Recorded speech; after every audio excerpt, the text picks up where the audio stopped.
Good evening. This is Akashvani. I am Valsa Williams with the news at 9.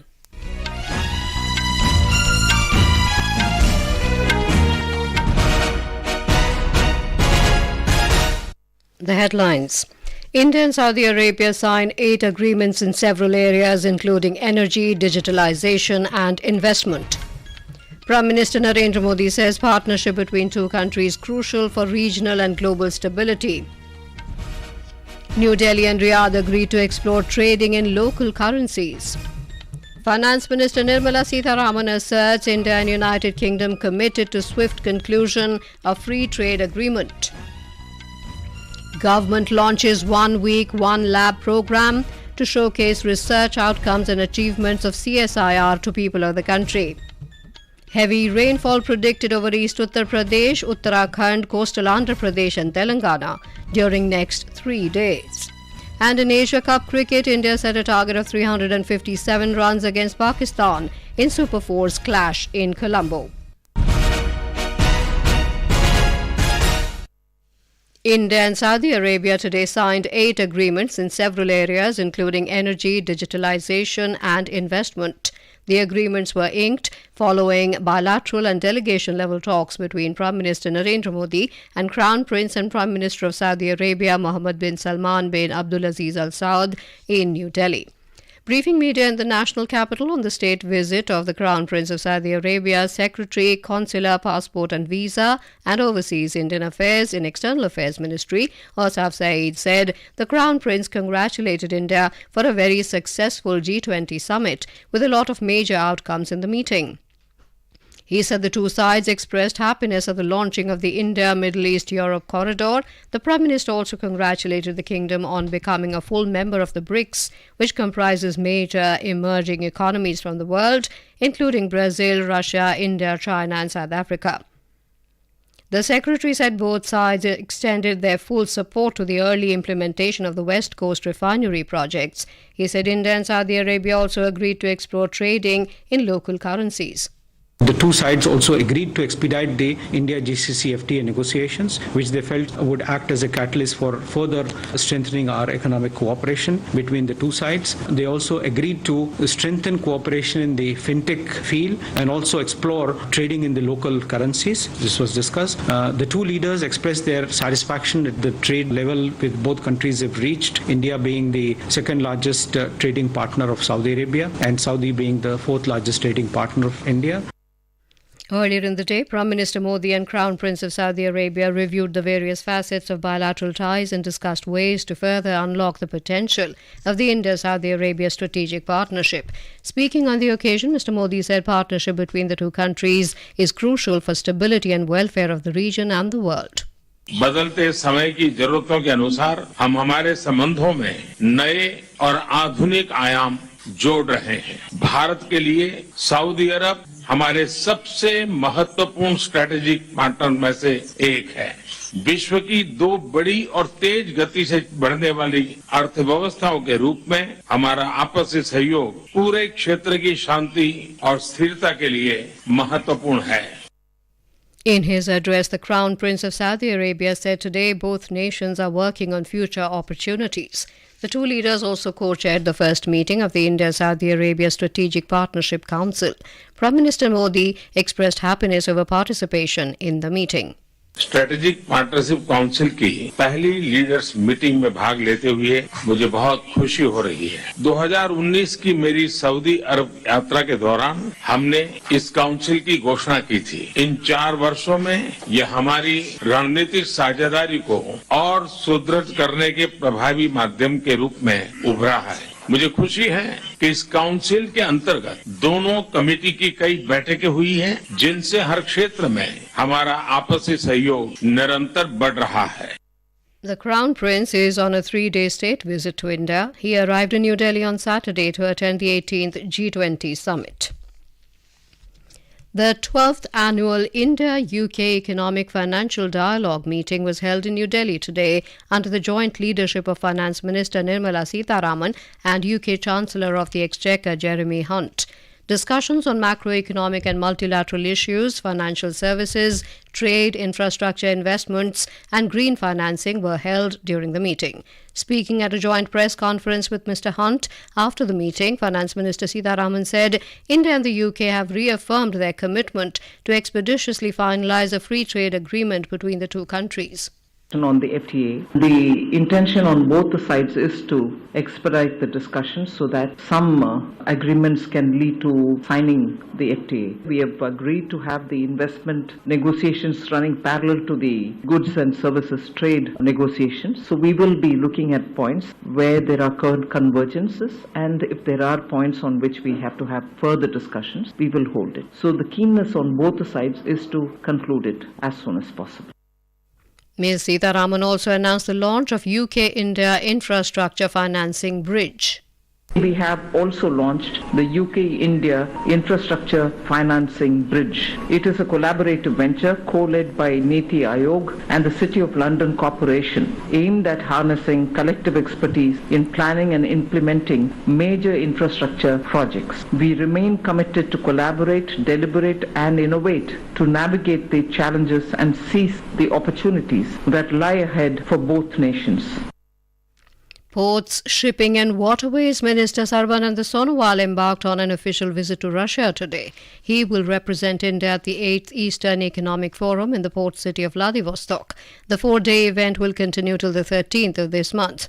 During his visit, the minister is scheduled to meet Russian Far East and Arctic Development Minister Alexei Chekunkov and Transport Minister Vitaly Savelyev, among others. Mr. Sonowal expressed confidence that his visit will catalyze the efforts to develop an alternative trade route between Vladivostok and Chennai.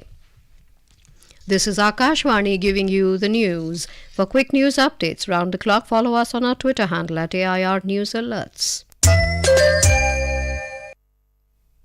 Science and Technology Minister Dr. Jitendra Singh today launched the 1 Week, 1 Lab program in New Delhi.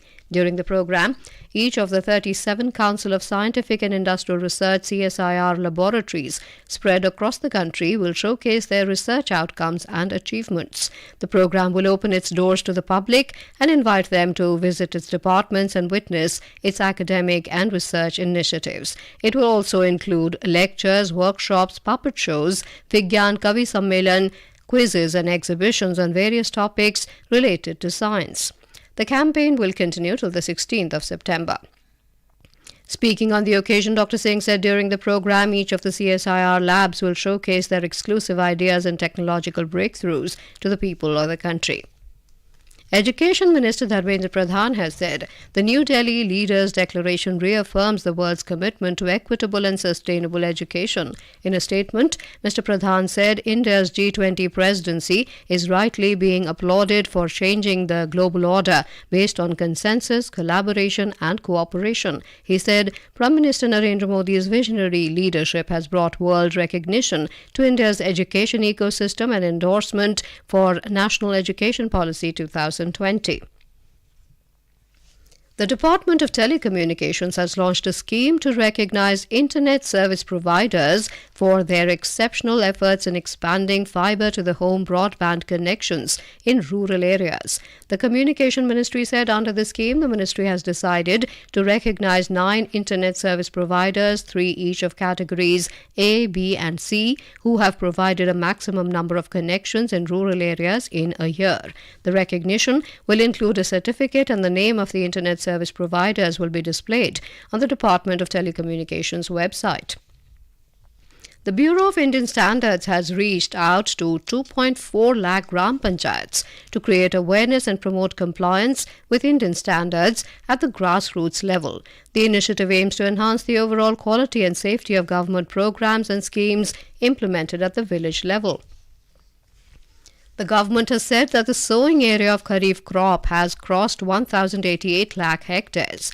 According to data released by the Union Agriculture Ministry, the sowing area of rice and coarse cereals has increased under Kharif crops this year as compared to last year. The sowing area of rice has increased from 392 lakh hectares to over 403 lakh hectares. The sowing area of coarse cereals has also increased from 181 lakh hectares to over 182 lakh hectares. In our bilingual live phone-in program Public Speak tonight, we will bring you an insightful discussion on the topic of Rashtriya Poshan Maah, nutritional awareness for holistic wellness. In our studio, we will have with us the experts Dr. Surendra Singh Bisht, Senior Pediatrician at Swami Dayanand Hospital, Delhi, and Richa Jaiswal, Dietitian at AIMS, Delhi. To participate, simply dial the telephone number 011-2371-7106 and 011-2331-4444 from 9:30 p.m. onwards. Alternatively, you can also send your queries via WhatsApp to the number 928-909-4044. Stay tuned to Akashvani FM Gold channel and additional frequencies for this live broadcast. President Draupadi Murmu will be on a 2-day visit to Gujarat from tomorrow. She will inaugurate the Project National E-Vidhan application and address the members of the Gujarat Legislative Assembly at Gandhinagar on Wednesday. On the same day, President Murmu will virtually launch the Ayushman Bhav initiative of the Union Health Ministry. Prime Minister Narendra Modi today recalled Swami Vivekananda's speech, which was delivered on this day 130 years ago at the World's Parliament of Religion in Chicago. In a social media post, Mr. Modi said the speech resonates even today as a clarion call for global unity and harmony. In Morocco, the death toll from the devastating earthquake has risen to over 2,400, local media reports said. Soldiers and aid workers are trying to reach remote areas in the Atlas Mountains, which may be almost entirely destroyed due to the 6.8 magnitude quake, which shook the North African country on Friday night. The United Nations has estimated that over 3 lakh people have been affected by the calamity. Flags have been lowered across Morocco as King Mohammed VI ordered 3 days of national mourning starting yesterday. The India Meteorological Department IMD has predicted heavy rainfall over East Uttar Pradesh, Uttarakhand, coastal Andhra Pradesh and Telangana during the next 3 days. The Weather Department has also forecast heavy rainfall over Kerala and Maharashtra till tomorrow. A fresh spell of rainfall activity has been predicted over Odisha, East Madhya Pradesh, Vidarbha, Telangana and Chhattisgarh from Wednesday. Heavy rainfall activity is also likely over Andaman and Nicobar Islands, Bihar, Jharkhand and Gangetic West Bengal. The key domestic indices ended with significant gains today. The Nifty at the National Stock Exchange created history by crossing the coveted 20,000 mark for the first time and hitting a fresh record high of 20,008 during intraday trade. The Sensex at the Bombay Stock Exchange reclaimed the 67,000 mark. We have a report. The BSE Sensex rose 528 points or 0.8% to finish at 67,128. The NSE Nifty also advanced 176 points or 0.9% to settle at 19,996. In the forex market, rupee today closed at 83 rupees and 2 paise against the US dollar. Gold prices at multi-commodity exchange for October contracts were trading at 59,024 rupees per 10 grams, and in intraday trade, Brent crude was trading at $90.39 per barrel. This is Lalema Aneja Dang for Akashvani News. In Asia Cup cricket, India have set a massive target of 357 runs for Pakistan in the rain-disrupted Super 4's clash at the R. Premadasa Stadium in Colombo. Play has been stopped due to rain before rain halted the match. Pakistan were 44 for 2 in 11 overs. Earlier, the men in blue posted 356 runs for the loss of 2 wickets in the stipulated 50 overs, with Virat Kohli and KL Rahul hitting unbeaten centuries. India had resumed their innings this afternoon from the score of 147 for 2 in 24.1 overs after rain ended play yesterday and pushed the 50-over game into a reserve day set aside by the tournament. And now, before we end the bulletin, the headlines once again. India and Saudi Arabia signed 8 agreements in several areas including energy, digitalisation and investment. Prime Minister Narendra Modi says partnership between 2 countries is crucial for regional and global stability. New Delhi and Riyadh agreed to explore trading in local currencies. Finance Minister Nirmala Sitharaman asserts India and United Kingdom committed to swift conclusion of free trade agreement. Government launches 1 week, 1 lab program to showcase research outcomes and achievements of CSIR to people of the country. Heavy rainfall predicted over East Uttar Pradesh, Uttarakhand, coastal Andhra Pradesh and Telangana during next 3 days. And in Asia Cup cricket, India set a target of 357 runs against Pakistan in Super 4's clash in Colombo. That is all in the news at 9. Good night.